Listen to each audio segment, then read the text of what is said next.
Hello everyone, welcome back to your YouTube channel Padhai mania. और इस video में हम आपके साथ डिस्कस करेंगे यूपी असिस्टेंट प्रोफेसर एग्ज़ाम की आंसर की। ये एग्ज़ाम आपका हुआ था 30 नवंबर 2021 को, और इसमें हम इवनिंग शिफ्ट की आंसर की आपके साथ डिस्कस करेंगे, जनरल नॉलेज का पार्ट। तो चलिए स्टार्ट करते हैं वीडियो। पहला क्वेश्चन है, which of the following is the main mission of NASA's new spacecraft NEA scout. तो NEA स्काउट का मेन मिशन क्या था, ये आपसे पूछा गया है। NEA की अगर हम बात करें तो NEA का मतलब क्या है, नियर अर्थ। नियर मतलब पास में, अर्थ मतलब पृथ्वी, और यहाँ पर ए का मतलब है एस्टेरॉयड। तो पृथ्वी के पास जो भी एस्टेरॉयड हैं उनको, इनसे रिलेटेड डाटा कलेक्ट करने के लिए ये मिशन को लॉन्च किया गया था। तो मेन मिशन क्या था कि NEA में जो एस्टेरॉयड हैं उनका डाटा कलेक्ट करना। तो NEA की फुल फॉर्म है नियर अर्थ एस्टेरॉयड। तो इसका राइट ऑप्शन है आपका ए वाला। नाउ अब बात करते हैं कि एस्टेरॉयड क्या होते हैं। एस्टेरॉयड एक टिनी ऑब्जेक्ट्स होते हैं जो सन के चारों ओर क्या करते हैं, रिवॉल्व करते हैं।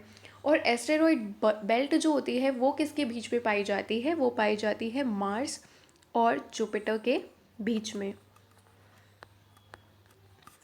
तो चलिए अब नेक्स्ट क्वेश्चन की तरफ चलते हैं। First Uttar Pradesh Diwas was organized in which of the following years. पहला उत्तर प्रदेश दिवस निम्नलिखित में से किस वर्ष में आयोजित किया गया था। तो पहला उत्तर प्रदेश दिवस 2018 में आयोजित किया गया था। और अगर हम बात करते हैं उत्तर प्रदेश के बारे में, तो उत्तर प्रदेश का नाम पहले था यूनाइटेड प्रोविंस, और इसे उत्तर प्रदेश कब किया गया, 24 जनवरी 1950 को। तो इसका राइट ऑप्शन है आपका ए वाला।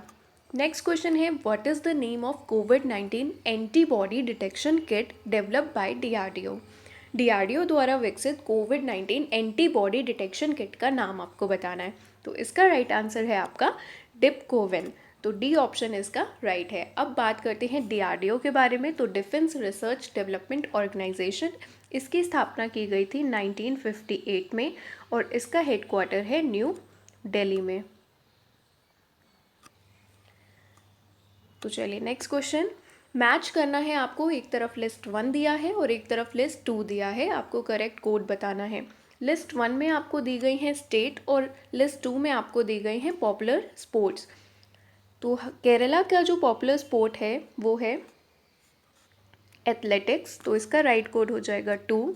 आंध्र प्रदेश का है बैडमिंटन, तो इसका हो जाएगा 3। हरियाणा का है रेसलिंग,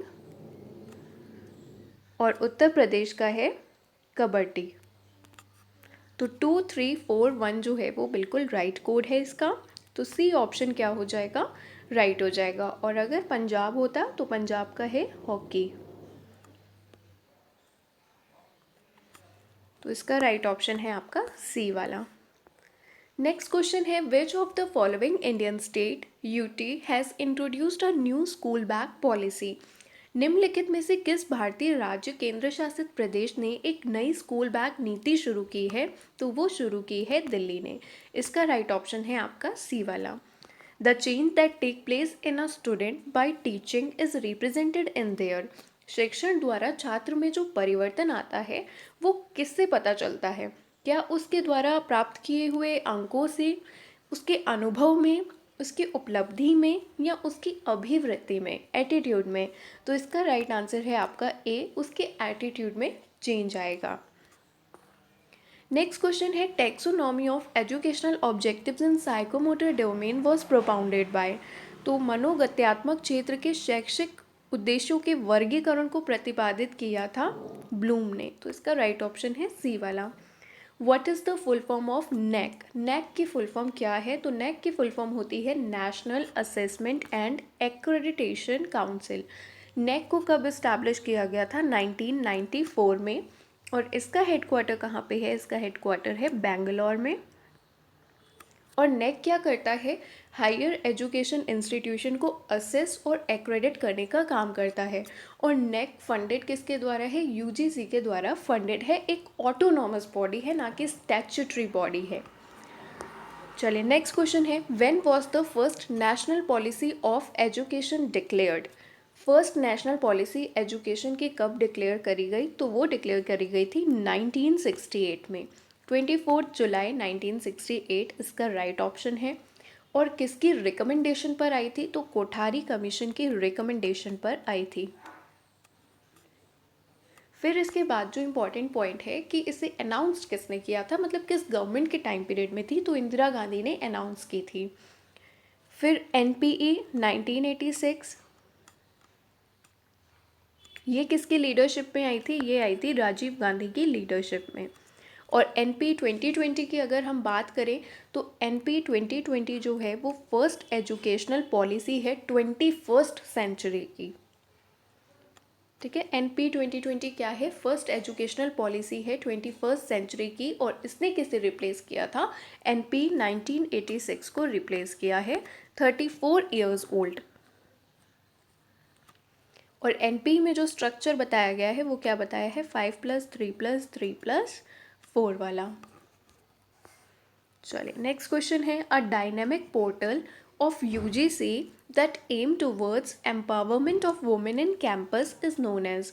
विश्वविद्यालय अनुदान आयोग का एक ऐसा गत्यात्मक पोर्टल जिसका लक्ष्य क्या है, विद्यालय परिसरों में महिलाओं का सशक्तिकरण, तो इसे जाना जाता है सक्षम के नाम से। डी ऑप्शन इसका राइट है। Which of the following is an example of system software of a computer. दो टाइप के सॉफ्टवेयर होते हैं, एक होता है एप्लीकेशन सॉफ्टवेयर और एक होता है सिस्टम सॉफ्टवेयर। सिस्टम सॉफ्टवेयर की बात करें तो सिस्टम सॉफ्टवेयर जो होता है वो जनरल पर्पज़ के लिए होता है, लेकिन एप्लीकेशन सॉफ्टवेयर जो होता है वो एक स्पेसिफिक पर्पज़ के लिए होता है। तो फायरफॉक्स हो गया, टेली हो गया और एवीरा यहाँ पे एंटीवायरस है।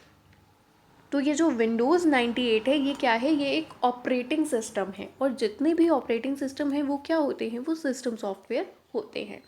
तो इसका आपका राइट ऑप्शन है बी वाला।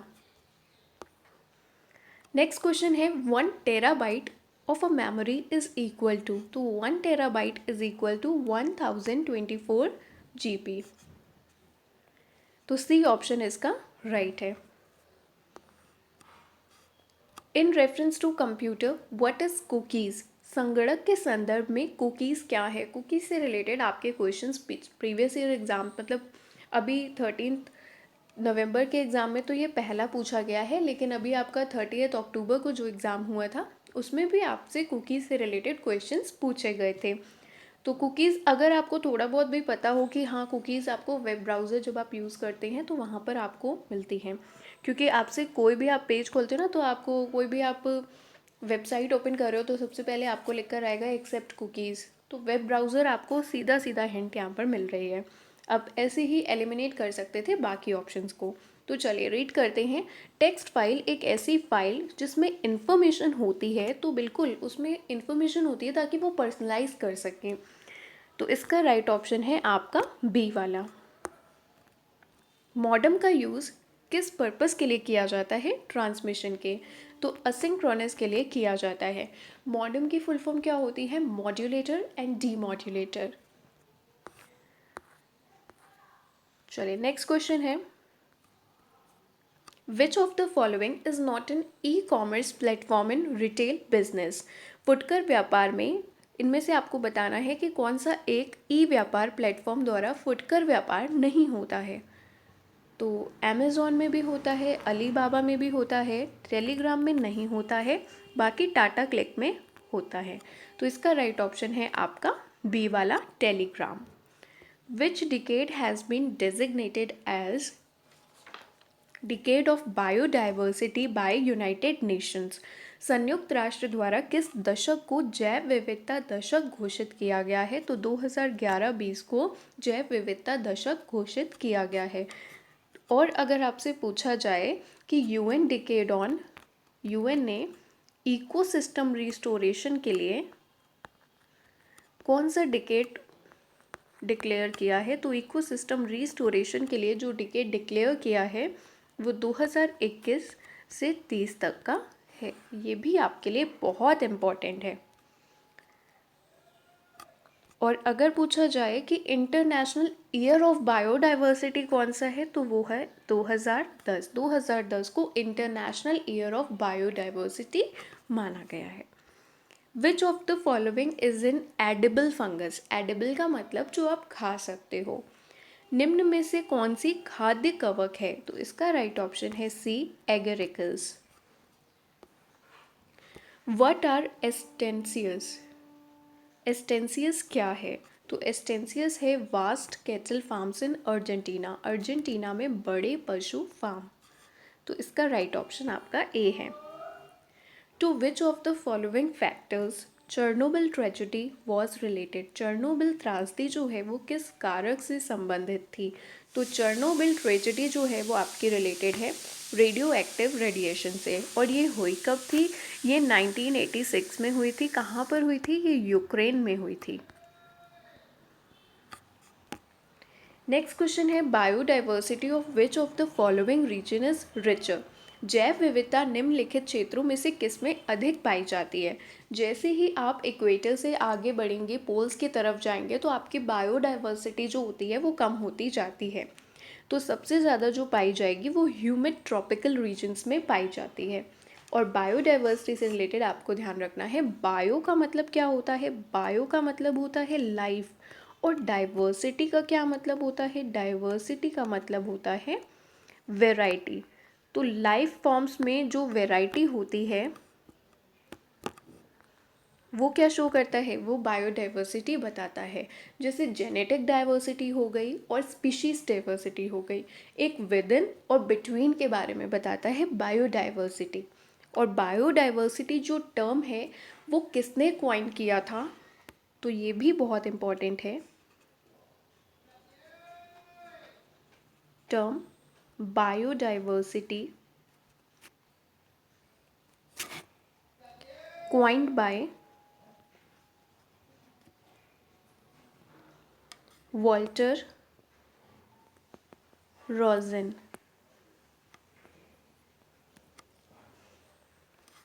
तो इसे आप ज़रूर ध्यान रखिएगा कि टर्म बायोडाइवर्सिटी क्वाइन किया था वॉल्टर रॉजन ने।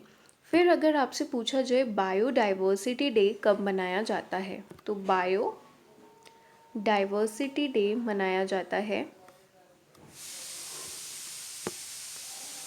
22 मई को। चलिए नेक्स्ट क्वेश्चन की तरफ चलते हैं। Who said there is another thing more pious than Congress and that is the freedom of Indians. किसने कहा कांग्रेस से भी पवित्र एक वस्तु है और वह है भारतीयों की स्वतंत्रता, तो ये कहा था चित्तरंजन दास ने। बी ऑप्शन इसका राइट है।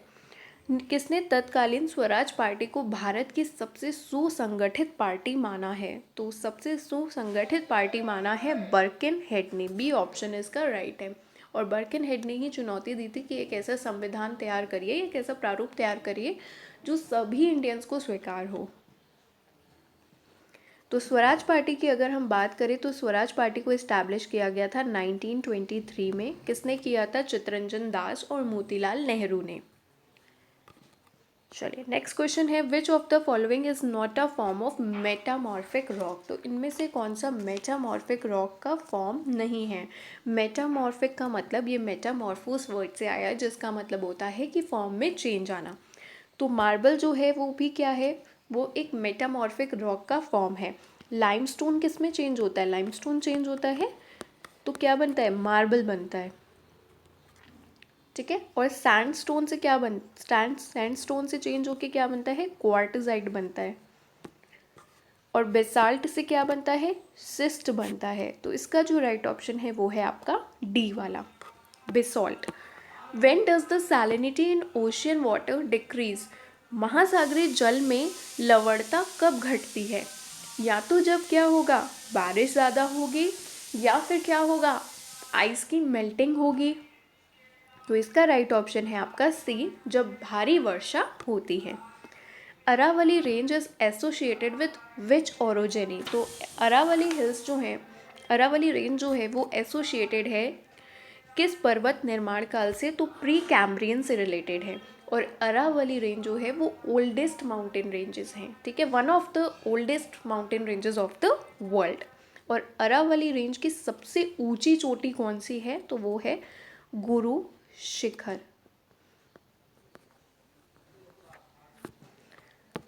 चलिए नेक्स्ट क्वेश्चन की तरफ चलते हैं। State under article 12 of the constitution of India includes. Article 12 की अगर हम बात करें तो वो किस पार्ट में है आपके, तो वो है आपके पार्ट 3 में आता है, जिसमें फंडामेंटल राइट्स के बारे में बात की गई है। आर्टिकल 12 में स्टेट का क्या मतलब होता है, तो स्टेट का मतलब होता है कोई भी जिसके पास लॉ बनाने का राइट है और कोई ऑर्डर पास करने का राइट है, तो वो क्या है, स्टेट है। अब स्टेट में क्या क्या आएगा, गवर्नमेंट ऑफ इंडिया आएगी, स्टेट गवर्नमेंट आएगी, पार्लियामेंट ऑफ इंडिया आएगी, स्टेट लेजिस्लेचर आएगा, लोकल अथॉरिटीज़ आएंगी, म्यूनसिपल बॉडीज़ आएंगी, पंचायत्स आएंगी, ये सब क्या आएंगी, सब स्टेट में आएंगी आपके। Statutory bodies, non statutory bodies, Indian government भी आएगी, पार्लियामेंट भी आएगी, लोकल अथॉरिटीज़ भी आएंगी, म्यूनसिपैलिटीज़, डिस्ट्रिक्ट बोर्ड, पंचायत और NHRC ये भी आपकी स्टेट में मानी जाएगी, नेशनल ह्यूमन राइट्स कमीशन भी। तो इसका राइट ऑप्शन है all of the above. Next question है article 48A of the constitution in India is related to. तो आर्टिकल 48A पहले किस में आएगा, ये DPSP में कवर होगा। DPSP हमने कहाँ से लिए हैं, DPSP हमने लिए हैं आयरलैंड से। DPSP क्या होते हैं, ये स्टेट को इंस्ट्रक्शंस होते हैं कि हाँ आप मानो, लेकिन ये नॉन एनफोर्सिएबल होते हैं, आप कोर्ट नहीं जा सकते हो अगर आपके वायलेट होते हैं DPSP। तो DPSP में आर्टिकल 48A रिलेटेड है protection of forest and wild life से। तो इसका राइट ऑप्शन है आपका C वाला, वन तथा वन्य जीवों के संरक्षण से रिलेटेड है। बाकी promotion of international peace and security ये है आपका आर्टिकल 51 में, और duty to raise the standard of living and improvement of public health ये रिलेटेड है आपके आर्टिकल 47 में। चलिए next question, under which of the following articles of the constitution annual budget is presented. संविधान के निम्नलिखित में से किस अनुच्छेद के अंतर्गत वार्षिक बजट प्रस्तुत किया जाता है, तो वो आर्टिकल 112 में किया जाता है। और कॉन्स्टिट्यूशन में किस वर्ड का यूज़ है बजट के लिए, एनुअल फाइनेंशियल स्टेटमेंट्स का। In which article of the constitution of India the protection against ex post facto laws. Bharat के संविधान के किस अनुच्छेद में कार्योत्तर कानूनों में संरक्षण का प्रावधान है, तो वो है C ऑप्शन, आर्टिकल 21 में। आर्टिकल 21 में अगर कोई अपराध करता है तो उसे क्या प्रोटेक्शन मिलती है, इस बारे में बताया गया है। जैसे एक ही अपराध के लिए अगर कोई अपराध है वो 2 बार करता है, कुछ ऐसा है डबल चौपार्डी का कंसेप्ट इसमें, तो इसमें मुझे थोड़ा सा डाउट है, लेकिन डबल चौपार्डी आप एक बार ज़रूर पढ़िएगा इस आर्टिकल को आज। और उसमें एक्स पोस्ट फैक्टो लॉज की भी बात की गई है, तो इसका जो राइट ऑप्शन है वो है आपका C वाला। और अगर हम बात करें आर्टिकल 19(1)A में बात की गई है फ्रीडम ऑफ स्पीच और एक्सप्रेशन की। आर्टिकल 21A में बात करी गई है free and compulsory education for 6 to 14 years age वालों के लिए। चलिए नेक्स्ट क्वेश्चन है, इन 1944 में लीडिंग बिजनेसमैन और industrialist JRD Tata, GD Birla put fourth a plan. इन्होंने एक प्लान दिया इकोनॉमिक डेवलपमेंट ऑफ इंडिया के लिए, और इस प्लान को क्या कहा जाता है, इस प्लान को कहा जाता है बॉम्बे प्लान। और ये कब दिया, 1944 में। तो गाइस ये वीडियो यहीं पर ख़त्म होती है। अगर आपको वीडियो पसंद आई हो तो प्लीज़ आप अपने चैनल पढ़ाई मनिया को ज़रूर सब्सक्राइब करना और वीडियो को लाइक करना। Thank you for watching the video.